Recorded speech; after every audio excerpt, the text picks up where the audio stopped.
Fan Showdown, Season 7, Episode 7. And now that we're on Episode 7, I think it's time to start thinking about what we're going to do in Season 8. And if you have any ideas of how you want to test fans or what we should try to cool or whatnot, make sure to leave in the comments down below. I'll be checking it out, see what you guys think. I have a few ideas, but I'm not sold just yet. Now, the first fan of the day, we're going to take a trip down memory lane. Some of you might have been around when this first appeared on the channel. Some of you might not. But this fan first appeared 5 years ago. The fan in question is the Bladeless, which was made by Sean, and Sean's back. But now he has a Bachelor's of Science in Mechanical Engineering and 3 years of experience in aerospace. And with that accrued experience, Sean is here to try to make the Bladeless better than it ever was before with the Bladeless Mark II. Sean said that after a bunch of CFD testing and real-world testing against A12X25, he sat down with the Bladeless to try to make it better than the original. And then he figured out that what he came up with 5 years ago was just about as good as he could get it to do, so he pivoted to make an exhaust version for this season of the Fan Showdown. Now, Sean did say he has some concerns about the exhaust version of this fan actually being able to fit on our test setup with the IO shield and the ram stick, and kind of gave me a model that I can modify to fix, but I don't want to do that. I want to keep the original. So I'm sure we'll figure something out to make it fit, but that is the plan that we still have. Well, we basically remade the original. I reprinted the original, and now we have the inverse. This one will intake, this one will exhaust, simply due to the shape that Sean created. I do think it's kind of nuts that someone like Sean is still around. The Bladeless, the original, was on what, Season 2, Episode 3 of the Fan Showdown, and Sean said he's still around, he still watches it, and obviously he's still submitting designs, so let's hope this one turns out good. This one's very heavy. I compared it to this one. I mean, they're basically the same geometry with this flare out at the top, and this one is considerably heavier. Next up, we have Jason and his two fans called Nameless. It's funny because most people kind of give me their fan. They don't give me a name or a description about it, but Jason just went straight to naming the fan Nameless, probably to pay homage to everybody that doesn't name their fans. Jason said he went for designing a fan for each side, a specific intake fan and a specific exhaust fan. The idea for the intake side was to keep a tighter, narrower airflow and hopefully a nice tight twist, aiming to drive the air into the center of the fin stack. On the other hand, the exhaust side was designed to grab that air from the center of the fin stack and kind of fling it out to the side in a radial fashion, with the idea being that these two fans, when combined together, will reach maximum power. Third up today, we have Colt and his fan, Cycloid. Colt said that this is a 9-blade design that follows the blade count of the Noctua A12X25, which kind of inspired this whole thing we've been doing for this longest time. And that was basically it when it came to his description of what it was. Basically, he took the Nameless approach, but he named his fan. Now, Colt did send multiple versions of his fan. I kind of just picked the one with the ring on it. The idea being that these blades are pretty thin. They had a very thin contact there with the print plate. And they could have possibly warped when they were spinning around, so I think that ring might actually help them out. I don't know, maybe I picked wrong, but that is what we have. These are basically the same fan, printed it twice, one for intake, one for exhaust.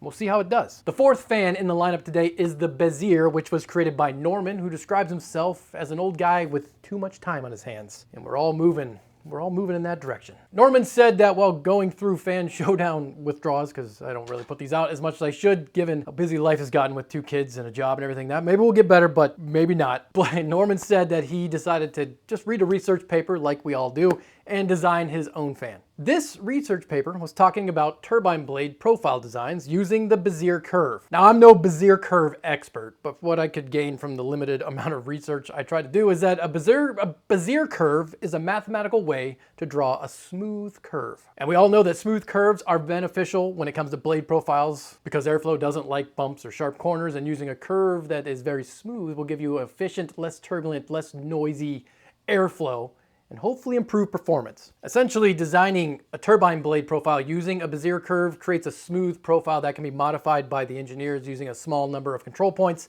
to optimize that blade shape for ideal performance in whatever environment that it's going to be used in. Now, within this research paper, Norman specifically used figure 2 for his inspiration in his blade shape, and his design kind of went for a multiple blade situation. You can see that there's less blades in the center than there is on the edge, and they're separated by like basically a ring in the middle. Now, normally this would be the end of the fans. We normally do 4 fans per episode of the Fan Showdown, but this episode I have 5-ish. Now this one is a bit different, so stick with me here. It is essentially an entire fan versus just a fan disc, and it was, well, I guess you could say submitted by Cooler Master. It's their Master Fan A120, and this is a bit outside of what we normally do on the Fan Showdown, but I have a reason. Now normally I wouldn't add a consumer fan into the Fan Showdown. That's not what this series is really about. It's more about us just having fun, making up designs, printing them out, and seeing how well they do.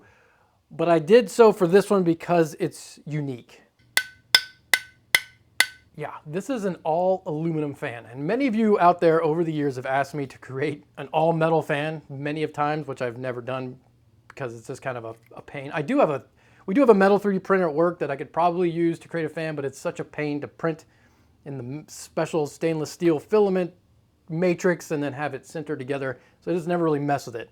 And it's not just an aluminum frame. The blades, they're aluminum too. Now you might be thinking, why? Because I also thought, why? It seems like a very expensive undertaking for a PC fan, but there are benefits to going with essentially an all metal fan. Now the advantages for going all metal, especially on the blades, is that they are much stiffer. Obviously, aluminum is going to be much stiffer than plastic, and that added rigidity means the blades are going to flex much less. And with that increased rigidity, you gain the ability to make the blade to frame clearance much, much tighter. Even probably tighter than what Noctua can do, because these are still, I mean, it's a special plastic, it's a fancy plastic, but it's still plastic, and it's going to bend more than an aluminum blade. There's also an RGB version. I do not think that this is all metal. I think the frame's metal, but I had this open and I didn't see metal blades, which led me to believe that these weren't metal blades until I opened these ones up and I was like, whoa, they are. Yeah. Yeah, this is a metal frame, but the blades are just like, they look like the Noctua type plastic, but these have an LED in it. But if you want an all metal one, that one. No fancy RGB, but metal. So yeah, let me know what you think. I would not normally put a consumer fan in the Fan Showdown. I'd be interested to know what you guys think about this, but given that it's all metal and you guys have talked about all metal fans in the past, this is unique. I thought, well, why not? I didn't really send it over for that, but when I got it, I was like, well, I guess we could see how it does. I don't really see myself putting any more commercial fans in the Fan Showdown, unless something else comes out that's crazy, because most fans you buy off the shelf they're all pretty much the same. They look the same, they perform the same. You don't really find many bladeless fans on the market. But anyway, let's see how much airflow it has.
In the sound test, the Bladeless Mark II came in around 46.4 dBA.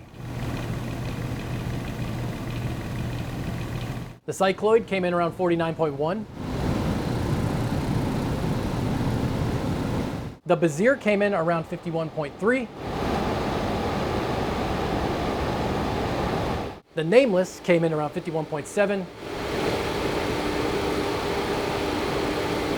And the Cooler Master All Metal A120 came in around 55.7.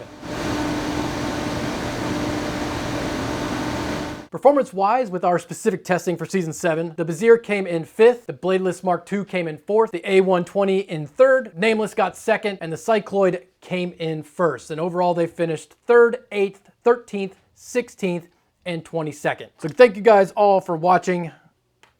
And like I said, if you have any ideas for what we should do for Season 8, let me know in the comments down below, because I have some ideas as well, and I want to see kind of where we're all at, what we're all thinking, and I'll see you in the next one. Hopefully sooner than later.